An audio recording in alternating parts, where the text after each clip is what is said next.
Hello friends, स्वागत है आपका अपने यूट्यूब चैनल एस्पिरेशन क्लासेस में। दिस इज़ पूजा वर्मा।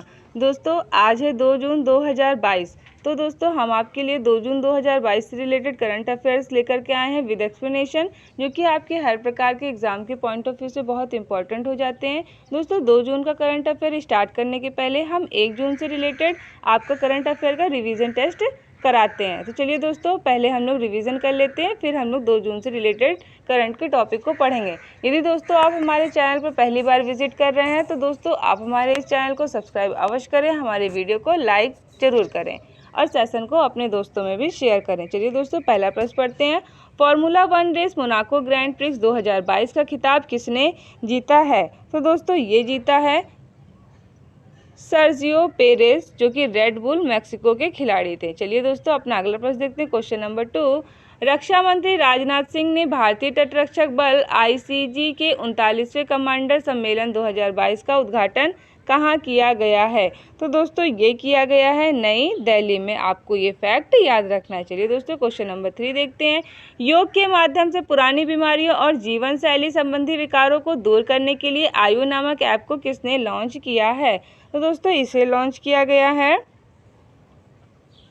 बसवराज बोम्मई के द्वारा, जो कि कर्नाटक के मुख्यमंत्री हैं। आपको ये फैक्ट याद रखना है। Question number 4। विश्व पाचन स्वास्थ्य दिवस 2022 कब मनाया गया है? तो दोस्तों ये मनाया गया है 25 मई को। आपको ये भी याद रखना है। चलिए दोस्तों, क्वेश्चन नंबर 5 देखते हैं।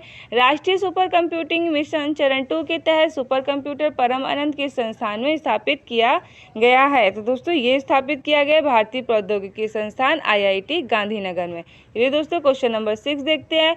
मुंबई अंतर्राष्ट्रीय फिल्म महोत्सव 2022 के 17वें संस्करण में किस देश को कंट्री इन फोकस के रूप में चुना गया है? तो दोस्तों ये चुना गया है बांग्लादेश को। आपको ये याद रखना है। Question number 7। ISSF शूटिंग विश्व कप 2022 का आयोजन कहाँ हुआ है? तो दोस्तों ये हुआ है बाकू अजरबैजान में। कहाँ हुआ है? बाकू अजरबैजान में। क्वेश्चन नंबर 8 देख लेते हैं। 8 में है भारत और बांग्लादेश के बीच सीमा समन्वय सम्मेलन 2022 कहाँ शुरू हुआ है? तो दोस्तों ये शुरू हुआ है सिलहट, बांग्लादेश के सिलहट में। आपको ये फैक्ट याद रखना है।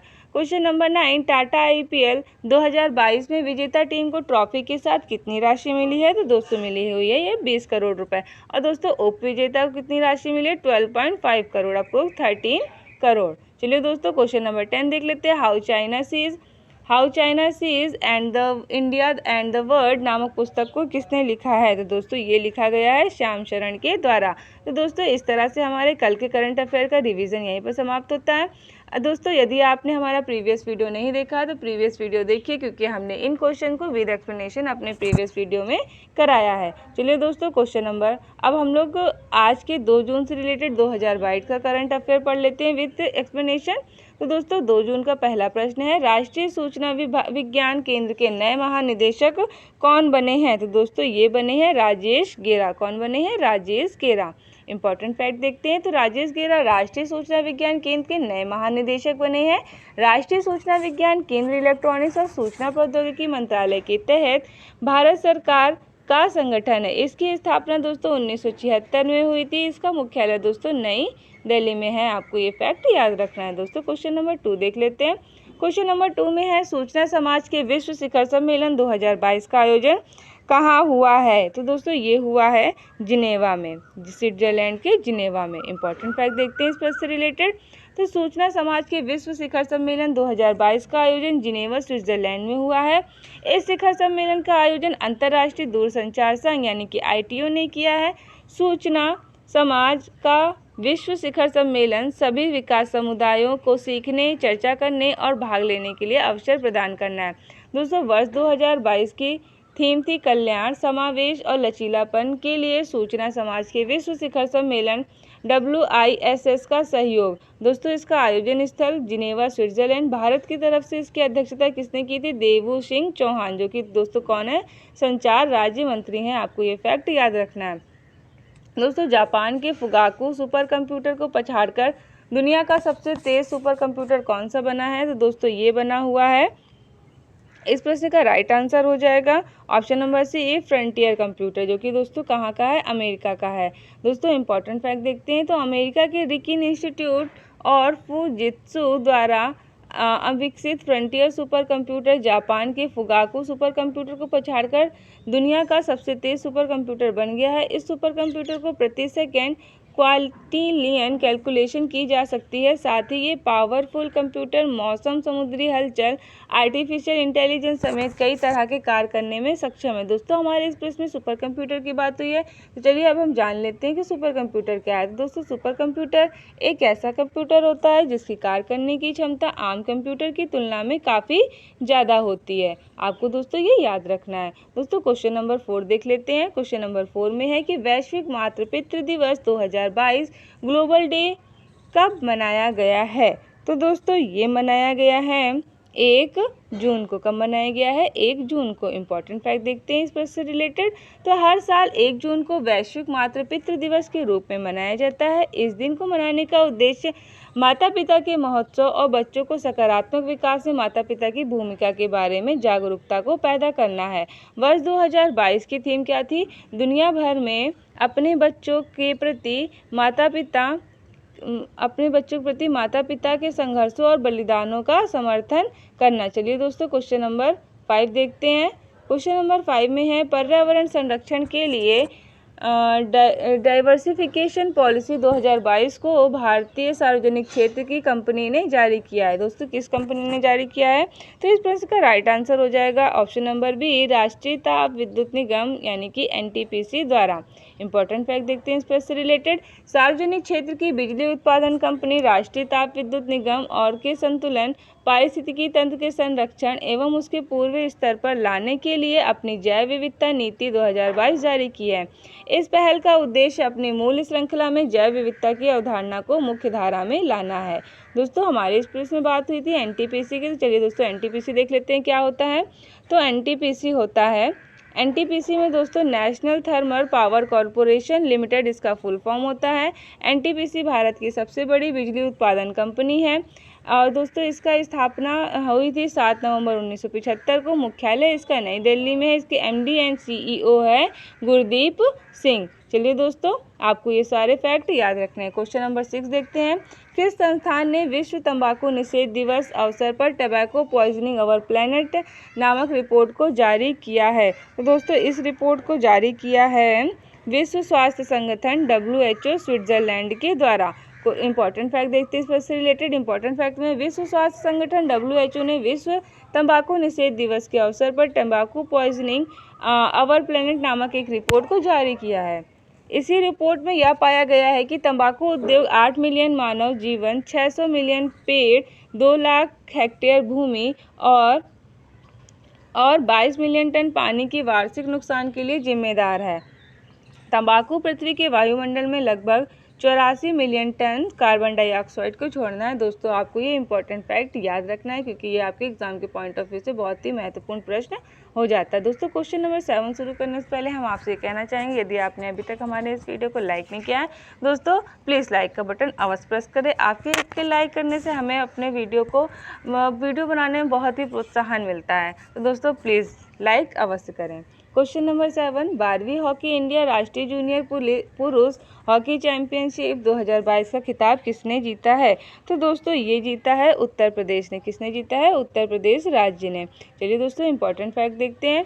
तो उत्तर प्रदेश 12वीं हॉकी इंडिया राष्ट्रीय जूनियर पुरुष हॉकी चैंपियनशिप के फाइनल में चंडीगढ़ को 2-0 से हराकर यह खिताब उसने अपने नाम को किया है। इसका आयोजन स्थल है कोविलपट्टी, तमिलनाडु। चलिए दोस्तों इंपॉर्टेंट फैक्ट हमारा यहीं समाप्त होता है। क्वेश्चन नंबर 8 देख लेते हैं। क्वेश्चन नंबर 8 में है Mumbai International Film Festival of India 2022 की 17वें संस्करण में V Shantaram lifetime achievement पुरस्कार 2022 से किसे सम्मानित किया गया है? तो दोस्तों ये सम्मानित किया गया है किसे? संजीत नार्वेकर को। इस प्रश्न का राइट आंसर हो जाएगा option number D, Sanjeet Narvekar. चलिए इंपॉर्टेंट फैक्ट को देखते हैं। तो प्रसिद्ध फिल्म निर्माता संजीत नार्वेकर को Mumbai International Film Festival of India 2022 MIFF के 17वें संस्करण में V Shantaram lifetime achievement पुरस्कार 2022 सम्मानित किया गया है। संजीत नार्वेकर को यह पुरस्कार उनके उत्कृष्ट, गहरे, उल्लेखनीय रूप से विविध और प्रेरक शरीर के काम के लिए प्रदान किया गया है। दोस्तों आपको ये फैक्ट याद रखना है। क्वेश्चन नंबर 9 देखते हैं।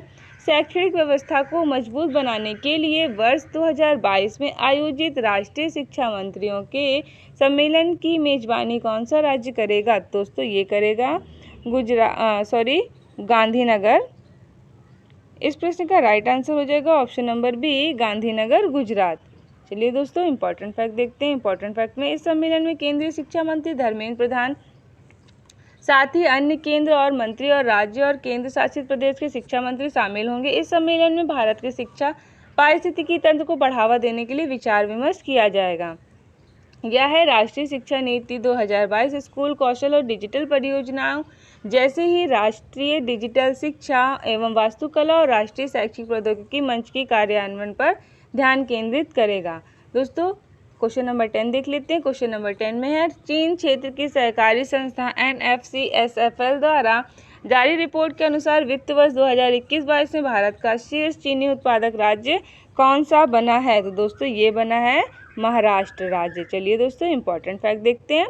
चीनी क्षेत्र की सरकारी NFCSFL संख्या द्वारा जारी रिपोर्ट के अनुसार वित्त वर्ष 2021 में भारत का शीर्ष चीनी उत्पादक राज्य बन गया है। देश के सबसे बड़े चीनी उत्पादक राज्य महाराष्ट्र में चीनी का उत्पादन मई 2022 तक 1.368 करोड़ टन रहा है, जबकि एक साल पहले समान आबादी में 1.063 करोड़ टन का उत्पादन हुआ था। रिपोर्ट में 3 शीर्ष देशों के राज्यों के नाम हैं महाराष्ट्र, उत्तर प्रदेश एवं कर्नाटक। दोस्तों इस रिपोर्ट के जारीकर्ता NFCL हैं।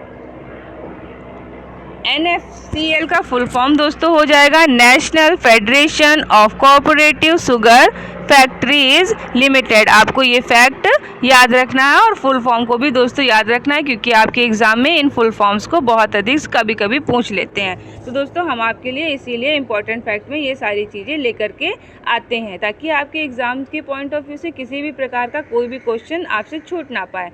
तो दोस्तों हमारे इस प्रश्न में बात हुई थी महाराष्ट्र की। तो चलिए दोस्तों महाराष्ट्र के बारे में कुछ इंपॉर्टेंट फैक्ट देख लेते हैं। महाराष्ट्र राज्य की राजधानी है मुंबई। महाराष्ट्र के मुख्यमंत्री हैं उद्धव ठाकरे, जो कि शिवसेना पार्टी के सदस्य हैं। महाराष्ट्र के गवर्नर दोस्तों कौन है? भगत सिंह। महाराष्ट्र के मुख्य न्यायाधीश कौन है दोस्तों? दीपांकर दत्ता। आपको दोस्तों ये फैक्ट भी याद रखना है। दोस्तों अब हमारे इस वीडियो का एक अहम पार्ट स्टार्ट होता है, जो कि 2 जून 2022 के अन्य महत्वपूर्ण प्रश्न है। तो दोस्तों पहला प्रश्न है हिमाचल प्रदेश के शिमला में आयोजित 2022 की अध्यक्षता किसने की थी? नरेंद्र मोदी, जो कि हमारे भारत देश के प्रधानमंत्री हैं। 12 नंबर राष्ट्रीय संपत्ति पुनर्निर्माण कंपनी लिमिटेड NARCL के नए MD और CEO कौन बने हैं? नटराजन सुंदर। 1960 में हुई सिंधु IWT दोस्तों यहाँ पर होगा जल संधि। तो 1960 में हुई संधि IWT जल संधि के तहत भारत पाकिस्तान सिंधु जल आयोग की बैठक 2022 का आयोजन कहाँ हुआ? दोस्तों ये हुआ है नई दिल्ली, भारत में। विश्व दुग्ध दिवस कब मनाया गया? दोस्तों ये मनाया गया 1 जून को। 15वां नंबर क्वेश्चन है दोस्तों, किस राज्य के मुख्यमंत्री ने राजीव गांधी खेल पुरस्कार और राजीव गांधी ग्रामीण ओलंपिक पुरस्कार प्रदान करने की घोषणा की है? तो दोस्तों ये राजस्थान राज्य सरकार ने इसकी घोषणा की है। दोस्तों आज के हमने अपनी इस वीडियो में क्या पढ़ा? 1 मई का करंट अफेयर का पहले हमने रिवीजन किया, फिर उसके बाद 2 जून 2022 से related current affair with explanation किया।